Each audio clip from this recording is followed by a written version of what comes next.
बिस्मिल्लाहिर्रहमानिर्रहीम। अस्सलाम वालेकुम। दोस्तों, कौवा बहुत चालाक परिंदा होता है। इसकी नज़र बहुत तेज़ होती है जो उसे खुराक और दुश्मनों से आगाह करती है। इंसानों से ख़ुसूसन मोहतात रहता है और ख़तरे की सूरत में काएं काएं करके आसमान सर पे उठा लेता है और अपने दूसरा साथी भी बुला लेता है जो हिफाजत के लिए इधर उधर चक्कर लगाते रहते हैं। कौवा अपने बच्चों और अंडों की बहुत हिफाजत करता है और कौवा ही वो परिंदा है जिससे इंसान को मुर्दा दफन करना सिखाया। और कौवे में इतनी ताकत होती है कि वो आने वाले वक्त को पहले से ही जान लेते हैं।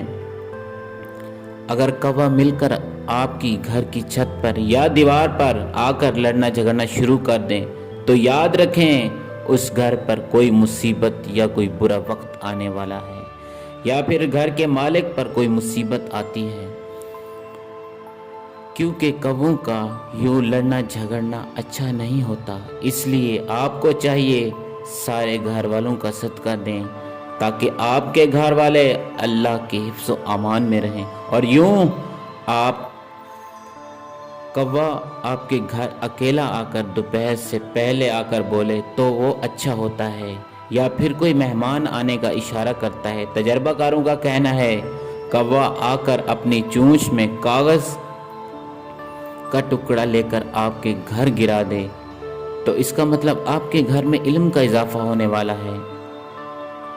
अगर कौवा अपनी चोंच में गोश्त या कोई और चीज़ घर में गिरावे तो इसका मतलब आपको कहीं से खुशखबरी या दौलत आने की उम्मीद है।